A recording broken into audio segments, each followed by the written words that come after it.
Hello everyone. तो आज हम करेंगे लीड कोड का question number 53, maximum subarray. एक बार इसको पढ़ते हैं। Given an integer array nums, find the subarray with the largest sum and return it sum. हमारे पास सब एरे एक वर्ड आया। सब एरे क्या होता है? सब एरे होता है जब हम एक कंप्लीट एरे में से पार्ट ऑफ इट निकालते हैं दैट इज कॉन्टिन्यूस। तो एक एरे का कॉन्टिन्यूस पार्ट जो होता है वो हमारा सब एरे होता है। अब हमारा क्वेश्चन क्या है कि हमें एक एरे मिला है एंड उसमें से एक ऐसा सब एरे निकालना है जिसका लार्जेस्ट सम हो। तो यहाँ पे अगर हम एग्जांपल देखें, इस एग्जांपल में अगर सारे के सारे पॉजिटिव होते तो हम तो सबको ऐड कर देते एंड वो हमारा मैक्सिमम सम बन जाता, बट ऐसा नहीं है। यहाँ पे नेगेटिव्स भी आएंगे।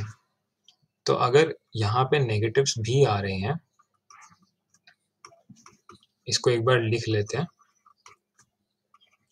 अगर नेगेटिव्स भी आ रहे हैं देन हमें एक सब एरे ही निकालना पड़ेगा। कंप्लीट एरे तो नहीं दे सकते हम, क्योंकि वो तो या तो छोटा हो जाएगा या हो सकता है नेगेटिव हो जाए।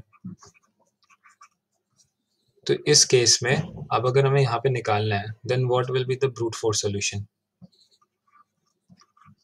ब्रूट फोर्स विल बी कि हम एक इंटीजर पे जाएं एंड उससे लेके हर एक का सम निकालते जाएं कि 2 -2 +1 it will be -1, -3 -4 +4 0, -1 -1 +2 +1 +1 2 -5 -3 +4 will be 1। और यही सेम काम अब हर एक इंटीजर के लो कि 1 से शुरू किया, 1 -3 +4 -1। तो इससे हम क्या कर रहे होंगे, हम स्टार्ट से एंड तक हर एक इंटीजर के लिए उसके पूरे सब एरे में से सम निकाल रहे होंगे। तो हमारी टाइम कॉम्प्लेक्सिटी इस केस में क्या रहेगी? Time complexity will be O of n square. और क्योंकि हमने कोई एक्स्ट्रा स्पेस नहीं यूज करी तो स्पेस कॉम्प्लेक्सिटी तो O ऑफ 1 ही होगी। O ऑफ 1 देख के फिर भी ठीक लगता है, but O of n square is not efficient. हो सकता है ये चल भी जाए। अब एक बार देखते हैं कि हमारा कार्डानेज एल्गोरिथम क्या बोलता है, क्योंकि हम तो वो पढ़ने आए ना। नीचे चलते हैं, वो सेम एग्जांपल एक बार मैं ले आता हूँ।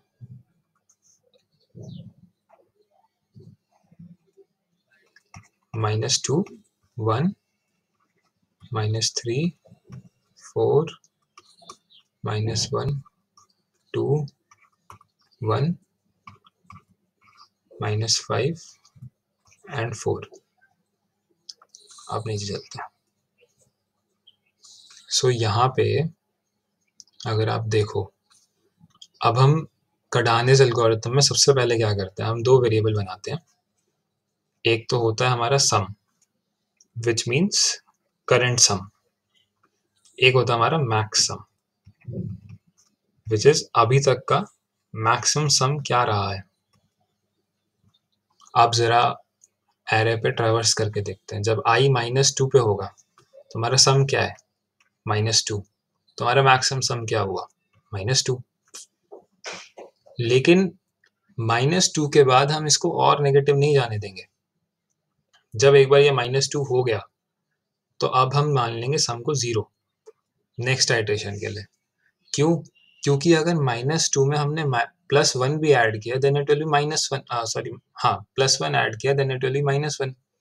लेकिन अगर हम उस -1 को -2 में ऐड करने के बजाय डायरेक्टली वहीं से एरे शुरू कर दें देन हमारा सम क्या हुआ? +1।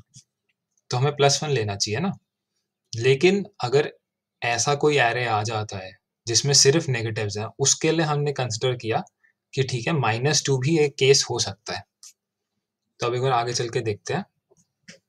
यहाँ पे हमारा i जब +1 पे आया तो हमने ये ले लिया कि हमारा मैक्सिमम सम, कि हमारा करंट सम हो गया +1। तो मैक्स क्या हुआ? ये भी +1 हो गया। अब i हमारा -3 पे आया, -3 से ये क्या बन गया, -2,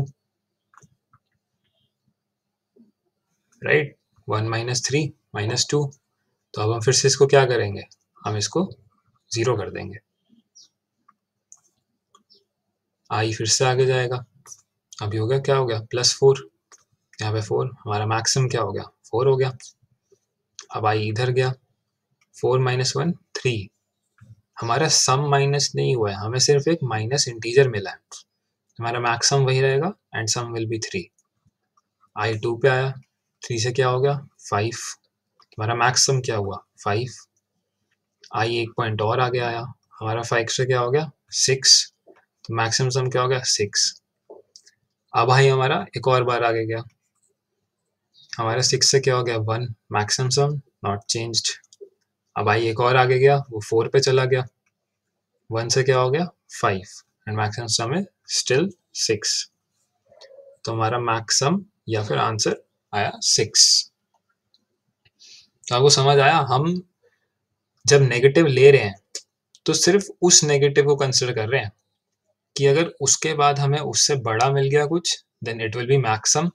अगर उससे छोटा मिला तो हमारे पास है ही पहले से। पर नेगेटिव के अंदर कुछ ऐड करने का मतलब नहीं है, नेगेटिव के अंदर नेगेटिव ऐड करेंगे तो वो और छोटा हो जाएगा, किसी काम का नहीं है। नेगेटिव के अंदर पॉजिटिव ऐड करेंगे तो वो बड़ा होगा, लेकिन उसके बजाय अगर एरे को पॉजिटिव से ही शुरू करें तो हमारा वो हुआ ना सबसे बड़ा। तो अब एक बार उसको कोड करते हैं। तो यहाँ पे हम दो इंटीजर्स ले लेंगे, int sum जो कि हमारा 0 से शुरू होगा, एंड maxsum जो कि हमारा int min से शुरू होगा। int min is minimum value possible, या फिर अगर इसको एक्यूरेटली बताऊं तो इंटीजर में जो मिनिमम वैल्यू स्टोर कर सकता है C++, ये वो है। Now I will be 0, I less than nums.size i++। तो यहाँ पे हम सबसे पहले सम में ऐड कर लेंगे, sum plus is equal to nums of i। Then हम मैक्सम को चेक कर लेंगे, maxsum is equal to max of maxsum and sum. और उसके बाद हम ये देखेंगे क्या हमारा सम लेस देन 0 है, तो हम उसको इक्वल टू 0 कर देंगे। यही कर रहे थे ना हम वहां पे भी, रिटर्न मैक्सम।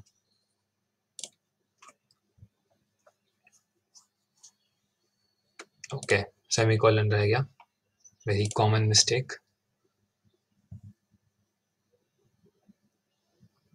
तो हमारे टेस्ट केसेस पास हो गए, इसको सबमिट करके देखते हैं। Yes, this is passed. अब जरा इसकी टाइम कॉम्प्लेक्सिटी भी देख लेते हैं। यहाँ पे हमने बस एक फॉर लूप लगाया है, इसमें और कुछ नहीं हो रहा, और सिर्फ दो वेरिएबल्स हैं। तो यहाँ पे हमारी टाइम कॉम्प्लेक्सिटी क्या हुई, it will B of n², and हमारी स्पेस कॉम्प्लेक्सिटी क्या हुई, ऑफ 1। 1 क्यों, जब हमारे पास वेक्टर ऑफ नम्स है। 1 इसलिए क्योंकि ये हमारा इनपुट है, हम इनपुट को अपनी स्पेस कॉम्प्लेक्सिटी में काउंट नहीं करते, हम इनपुट में वही काउंट करते हैं जो हमने एक्स्ट्रा लिया, which is only 2 variables, and इसको हम कांस्टेंट स्पेस ही मानते हैं। ठीक है, thank you, hope you understood.